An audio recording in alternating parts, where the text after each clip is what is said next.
Welcome to అన్వ్యూస్.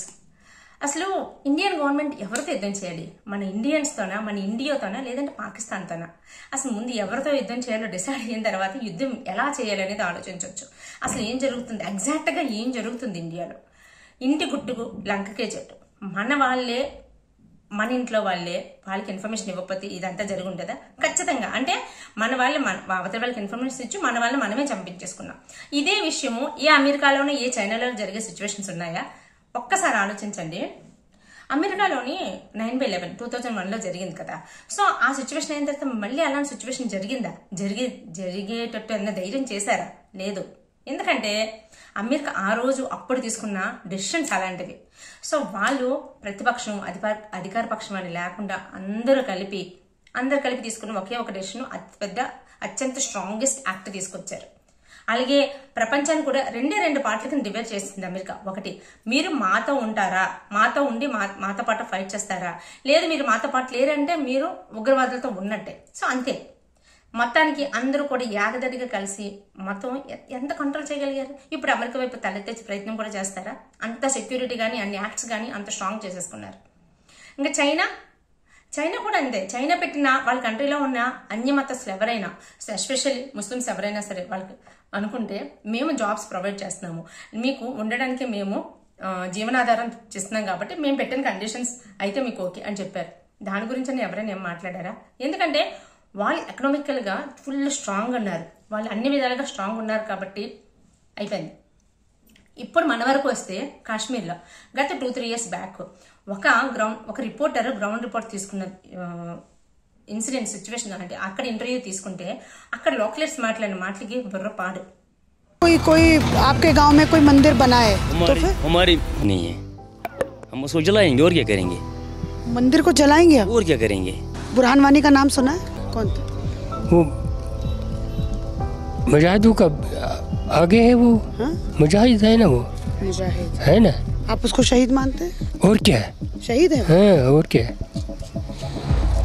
हम जैसे दिल्ली के लोग हैं ना, तो हम लोग उसको आतंकी कहते हैं। वो तो कहना ही है।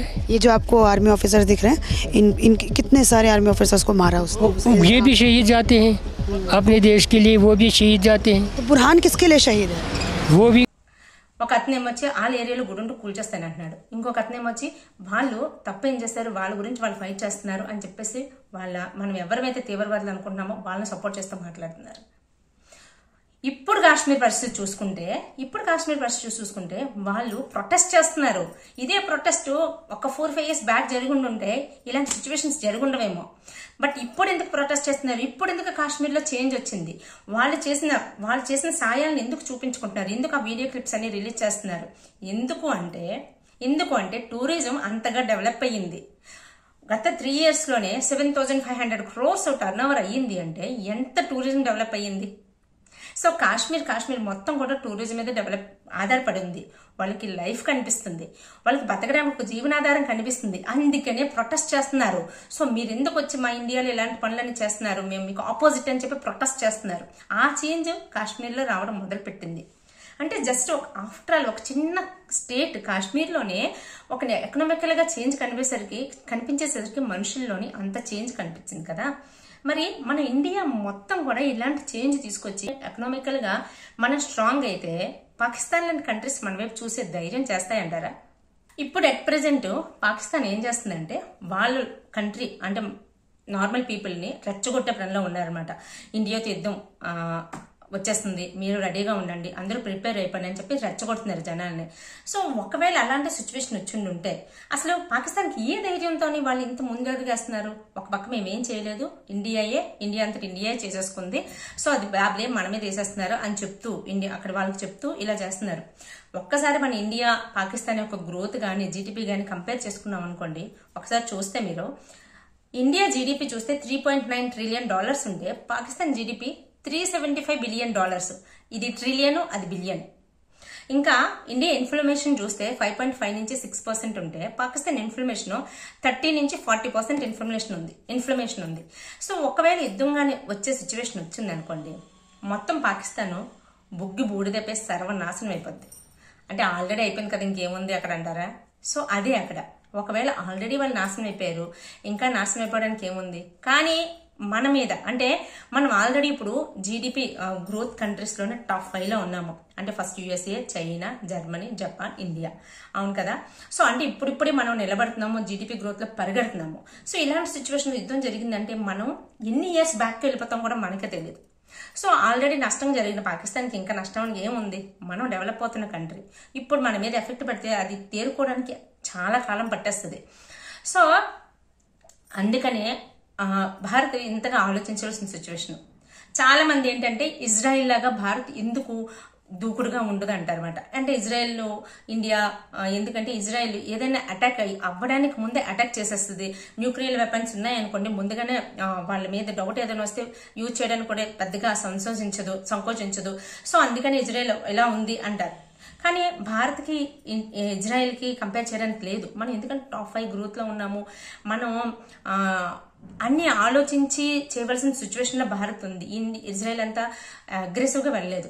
మరి ఏం చేయాలి? పాకిస్తాన్ చేస్తున్న పనులన్నింటికీ చేతులు ముడుచుకొని చెయ్యండి అని చెప్పేసి కూర్చోవాలా అంటారా? కానే కాదు.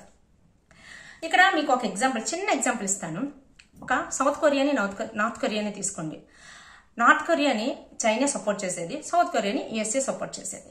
సో వీళ్ళిద్దరు కూడా చాలా కాలం కూడా వాళ్ళ డిక్టేటర్షిప్ లోనే ఉండేది. 1987 నుంచి సౌత్ కొరియాకి డెమోక్రసీ లభించింది. అప్పటి నుంచి 1987 నుంచి సౌత్ కొరియా ఫైట్ చేయడం మొదలుపెట్టింది. ఎవరితో తెలుసా? వాళ్ళ ఎకనామిక్ సిచ్యువేషన్ తో ఫైట్ చేయడం మొదలుపెట్టింది. వాళ్ళ స్టూడెంట్స్ కి, యూత్ కి ఎడ్యుకేషన్ తో పాటు స్కిల్స్ మీద కూడా ఫోకస్ చేయించడం నేర్పించింది.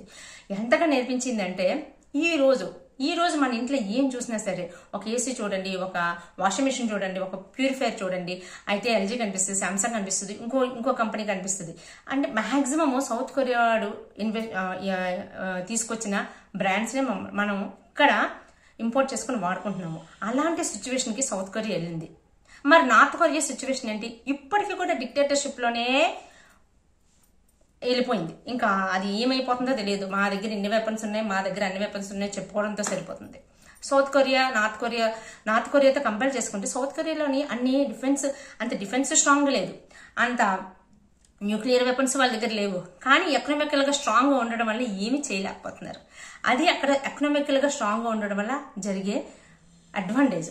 సో ఇదే మన ఇండియాలో కూడా మన యూత్ మీద ఇక్కడ మనం ఒక్కసారి అబ్జర్వ్ చేస్తుంటే మన ఇండియాకున్న అతిపెద్ద అడ్వాంటేజ్ ఏంటంటే పాపులేషన్. యూత్ ని మనకి ఎడ్యుకేషన్ మీద ఈ మోస పద్ధతిలో ఉన్న ఎడ్యుకేషన్ పక్కన పెట్టి ఒక సరికొత్త ఎడ్యుకేషన్ తీసుకొచ్చి దాంతోపాటు స్కిల్స్ మీద కూడా ఫోకస్ పెడితే ఖచ్చితంగా అసలు మనం టాప్ 3 లో ఎందుకు ఉంటామని ప్రెడిక్ట్ చేస్తున్నారంటే ఇది one of the main reasons అనమాట. సో ఇంకొకటి ఏంటంటే జపాన్, జర్మనీ, మన ఇండియా మధ్యలో ఉన్న జీడిపి గ్రోత్ పాయింట్స్ కూడా పెద్దగా తేడా లేవు. ఖచ్చితంగా టాప్ 3కి వెళ్ళిపోతాం అనే ప్రెడిక్షన్ లో ఉన్నాము.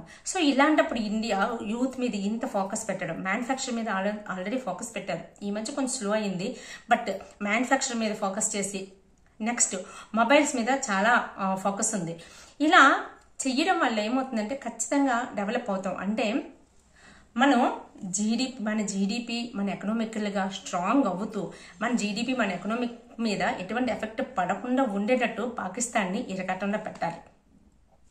వాట్ ఎవర్ ఇట్ క్యాన్సిల్ చేయాలనుకుంటున్నారా, లేదు అంటే కొంతకాలం క్యాన్సిల్ చేసి తర్వాత రిలీజ్ చేద్దాం అనుకుంటున్నారా? కొంతకాలం క్యాన్సిల్ చేసినప్పుడు ఆ వాటర్ని ఏం చేయాలనుకుంటున్నారు? సో రిజర్వ్ చేయాలనుకుంటున్నారా, లేదంటే వేరే సిటీస్ కి అంటే కొన్ని వాటర్ స్కేర్ సిటీస్ చాలా ఉన్నాయి. ఈ మధ్యకాలంలో బెంగళూరు అయితే చాలా ఇబ్బంది పడింది. హైదరాబాద్ లో కూడా కొంచెం వాటర్ క్రైసిస్ ఉంటాయి. తమిళనాడులో వాటర్ క్రైసిస్ చాలా రాజస్థాన్. సో ఇలా ఉన్న వాటికి అన్నింటికి డీవియేట్ చేస్తారా? సో ఏదో ఒకటి చేసి ఆ తర్వాత దాన్ని వాళ్ళకి ఇవ్వాలనుకున్న వాటర్ని ఖచ్చితంగా ఇస్తారని అనుకుంటున్నాను. సో మన ఇండియా అయితే అంత క్రూయల్ గా వాళ్ళు సివిలియన్స్ ని మార్చేసేంత క్రూయల్ డెసిషన్ అయితే తీసుకోదు. ఎందుకంటే అక్కడున్న ఉగ్రవాదుల యొక్క డెస్టినేషన్ అనేది మన ఎకానమీని డిస్టర్బ్ చేయడం, మన టూరిజం అంటే మన ఏదైతే మనం గట్టిగా నమ్ముతామో మతాన్ని, సో దాన్ని దెబ్బతీసి అక్కడ మన టూరిజమే దెబ్బతీసి కాశ్మీర్ని మనకు ఆపోజిట్ చేయడం, మన కాశ్మీర్ నుంచి విడదీయడం, ఇలా నమ్మకాన్ని పోగొట్టడం వాళ్ళ టార్గెట్. మన టార్గెట్ అయితే అది కాదు కదా, అందుకని ఖచ్చితంగా అది చెయ్యరు. కానీ పాకిస్తాన్ చేసిన పనికి ఖచ్చితంగా ప్రైమ్ మినిస్టర్ నరేంద్ర మోడీ గారు అయితే సమాధానం చెప్పి తీరుతారు. అట్ ద సేమ్ టైము మన జీడిపి, మన ఎకానమీ పాడవకుండా ఉండేటట్టు చేసే డెసిషన్స్ ఖచ్చితంగా అలాగే తీసుకుంటే మాత్రం రాబోయే కాలంలో మనం ఖచ్చితంగా టాప్ 3 చైనాకు దగ్గరలోకి వెళ్ళిపోతామన్న ప్రెడిక్షన్స్లో ఉన్నాము. ఉంటే ఇండియాకి ఖచ్చితంగా తిరుగు లేకుండా ఉంటుంది. ఒక్కసారి మనం ఎకనామికల్గా స్ట్రాంగ్ అయినప్పుడు పాకిస్తాన్ లాంటి కంట్రీ మన వైపు చూసే ధైర్యమైనా చేస్తుందా చెప్పండి. సో ఇది విజన్. సో ఇలానే చెయ్యాలని కాదు, ఇలా చేస్తే చాలా బాగుంటుందని నాకు అనిపిస్తుంది. సో మీకు ఏమనిపించిందో కామెంట్ చేసి చెప్పండి. వీడియో మీకు నచ్చితే లైక్ చేసి షేర్ చేయండి. Take care, bye.